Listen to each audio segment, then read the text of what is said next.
Jenis tabel berikutnya adalah tabel kontingensi. Tabel kontingensi ini khusus untuk menyajikan data yang terdiri atas dua faktor atau dua variabel. Jadi ada dua hal yang mau diperhatikan, di mana faktor yang satu itu terdiri dari sebanyak B kategori, dan faktor yang satunya lagi itu terdiri dari K kategori. Ya, jadi ada B kategori, ada K kategori dari dua faktor tadi ini ya. Kemudian untuk membuat daftar kontingensinya, dia akan berukuran sebesar B dikalikan dengan K. Contoh kalau di sini, oh ya, untuk yang B itu menyatakan baris, dan untuk yang K itu menyatakan kolom. Di sini, untuk contoh yang ini, kita punya sebanyak kategori jenis kelamin dan kategori tingkat pendidikan. Jadi untuk kategori jenis kelamin, untuk yang baris itu B-nya sebanyak 2 ya, yaitu jenis kelamin laki-laki dan perempuan, ini dan ini. Kemudian untuk faktor lainnya yaitu tingkat pendidikan itu terdiri dari 3 ya, jadi banyaknya kategori untuk yang kolom itu sebanyak 3. Jadi untuk yang baris itu yang kesini ya, dan yang kolom itu yang vertikalnya ya. Jadi ini untuk B, yang ini adalah untuk yang kolom ya, karena di sini baris dan kolom sebanyak 2 dan 3 ya, maka hasil kalinya ada 6. Jadi nanti kita punya tabel yang berukuran 2 kali 3 yang isinya ada 6 data di sini. Kalau yang ini jumlah yang di bawah dan jumlah yang di samping ini hanya tambahan ya, untuk menunjukkan jumlah dari data. Oke, ini data fiktif ya, sehingga tidak dicantumkan sumbernya. Baik, selanjutnya yang terakhir untuk contoh tabel yaitu tabel distribusi frekuensi.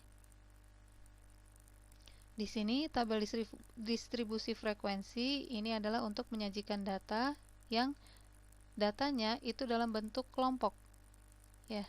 Jadi kalau yang sebelumnya ini kan data tunggal ya, ini data tunggal bahwa laki-laki ada 25 orang dan seterusnya. Nah kalau ini datanya akan dalam bentuk kelompok. Jadi nanti misalnya saya mau mengelompokkan nilai mahasiswa,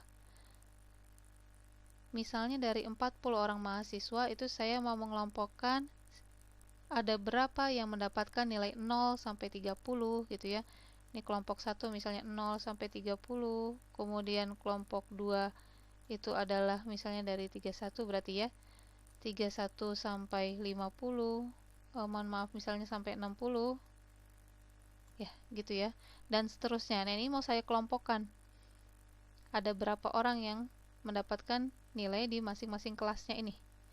Nah untuk langkah-langkahnya, dari data tunggal mau kita ubah menjadi tabel distribusi frekuensi, itu yang pertama kita harus mengurutkan data dulu dari yang terkecil ke data yang terbesar. Dari dapat nilai yang paling kecil sampai yang terbesar itu kita urutkan. Kemudian tahapan berikutnya kita akan menghitung rentang. Rentang atau dinotasikan dengan R besar. Ini rumusnya adalah data tertinggi dikurangi data terendah. Misalnya yang paling tinggi mendapatkan nilai 100, yang paling rendah mendapatkan nilai 20. Berarti 100 dikurangi 20, rentangnya itu sama dengan 80. Ini contoh saja ya. Misalnya seperti itu. Kemudian, untuk menghitung banyaknya kelas, itu bisa menggunakan aturan Sturges. Untuk menentukan banyak kelas ini sebenarnya banyak aturannya ya. Tidak hanya aturan Sturges saja, atau bisa juga ini bebas ya untuk menentukan banyaknya kelas ya, sesuai kebutuhan dari penelitian. Hanya saja yang akan dikenalkan di sini adalah cara menghitung banyaknya kelas menggunakan aturan Sturges, yaitu banyak kelas yang dinotasikan dengan K. Itu rumusnya ini, 1 ditambah 3,3 dikali log N. Ini bisa dihitung menggunakan bantuan kalkulator. Nah, setelah mendapatkan banyaknya kelas, misalnya didapatkannya adalah 8 kelas. Contoh saja ya. Didapatkannya K-nya sama dengan 8 kelas. Kemudian tahap berikutnya kita akan menghitung panjang kelas interval atau P. Di sini dinotasikan dengan P untuk panjang. Berarti ya ini kita menghitung 80 dibagi 8 ya. Atau sama dengan 10. Seperti itu ya. Jadi ini untuk panjang intervalnya, panjang kelas interval. Setelah menentukan 10, kemudian kita akan menentukan ujung bawah kelas interval pertama. Biasanya diambil dari data terkecil. Tadi data terkecilnya adalah 20 misalnya tadi ya, dicontohkannya. Berarti ya 20 sebagai ujung bawah kelas. Kemudian untuk menentukan kelas interval pertama ya, kelas yang pertama itu dihitung dengan cara ini, ujung bawah kelas yaitu 20 ditambah P, P-nya tadi adalah panjang kelas, ditambah 10, 20 tambah 10 sama dengan 30 dikurangi 1, 29. Berarti nanti intervalnya kelas pertama, kelas interval pertama itu 20 sampai 29. Nah, contohnya seperti itu ya. Jadi, kalau ini tadi contoh umumnya saja ya, saya ngambil 0 sampai 30 dan seterusnya. Tapi kalau mau sesuai dengan aturan ini, maka hasilnya 20 sampai 29, terus dilanjut 30 sampai sekian dan seterusnya. Seperti itu. Kemudian tahapan yang berikutnya adalah nilai frekuensi. Kita harus menghitung nilai frekuensi. Contoh tadi saya punya kelas 20 sampai 29. Itu kita hitung nih dari data ada berapa orang. Ini menggunakan bantuan tabel penolong. Ini tidak harus ya, hanya agar lebih teliti saja. Contoh 20 sampai 29 ada 2 orang. Oh, berarti F-nya itu sama dengan 2. Nah, ini tabulasi ya, ada 2 orang. Kemudian misalnya untuk kelas yang tertingginya deh ya. Misalnya di kelas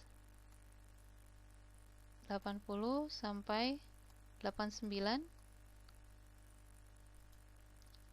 itu ada berapa orang? Oh, misalnya ada 10 orang. Ini dihitung satu-satu seperti ini ya. Nah, seperti itu ya. Seperti menghitung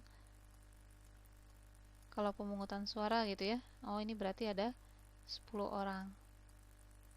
Ya, ini kelas-kelas lainnya ya. Ada beberapa kelas lainnya. Contohnya seperti ini. Kemudian nanti tabel, nilai F ini kita pindahkan ke tabel distribusi frekuensi yang kita miliki. Nah, selanjutnya kita akan kenal istilah frekuensi ini. Tadi ya, frekuensi itu adalah banyaknya data di kelas tersebut. Ya, banyaknya data yang masuk dalam kelas interval tersebut. Lambangnya adalah F. Kalau yang ini tadi contohnya adalah 2, sekian, sekian, 10 gitu ya. Kemudian ada juga istilah frekuensi relatif. Frekuensi relatif ini dinyatakan dalam bentuk persen. Ya, dalam bentuk persen dari keseluruhan data. Lambangnya adalah F persen atau F relatif ya, F rel. Nah, di sini rumusnya adalah F kelas tersebut, cara menghitung F relatif ya, F kelas tersebut dibagi jumlah data dikalikan dengan 100%. Saya buat contoh di sini. Misalnya, saya punya nilai ABCD, ini F-nya sudah diketahui ya, sebanyak 4, 3, 3, 2. Maka akan saya hitung di sini tadi rumusnya adalah F dibagi jumlah data. Berarti kita hitung dulu ya. Ini jumlah datanya 4 ditambah 3 ditambah 3 tambah 2 adalah 12. Itu ya. Ini boleh mau pakai sum juga ya, pakai rumus sum. Oke, kita akan hitung menggunakan rumus ini ya. 4, frekuensinya ini, frekuensi kelas tersebut adalah 4 dibagi jumlah data. Jumlah datanya adalah 12 dibagi 12. Kemudian berikutnya dikali 100%. Berarti ini dikali 100% ya, atau 100 saja dulu di sini karena nanti satuannya sudah persen. Nah, ini berarti 33,3333%. Nah, ini saya rangkum saja, saya dituliskan dalam bentuk persen ya. Saya ambil 1 digit di belakang koma. Nah, ini selanjutnya bisa dilanjutkan ya, yaitu 3 dibagi 12 dikali 100 juga sama. Oh, mohon maaf. Yaitu 25%. Yang ini juga berarti sama ya, yaitu 25%. Kemudian yang terakhir, ini berarti kita menghitung 2 dibagi 12 dikali dengan 100. Nah, ini berarti 16,7 ya. Saya bulatkan 16,7%. Dan di sini hasilnya pasti 100% kalau dijumlah ya, kalau di total seluruhnya. Seperti itu ya. Ya, ini hanya bantuan untuk menghitung saja ya. Yang data yang ditampilkan di tabel yang ini. Oke, seperti itu untuk distribusi frekuensi ya. Mohon maaf, maksud saya frekuensi relatif. Tadi cara menghitungnya seperti itu ya. Kemudian ada juga istilah frekuensi kumulatif. Karena kumulatif berarti dia menjumlahkan ya, yaitu menjumlahkan frekuensi kelas tersebut dengan kelas-kelas sebelumnya. Lambangnya adalah F-kum.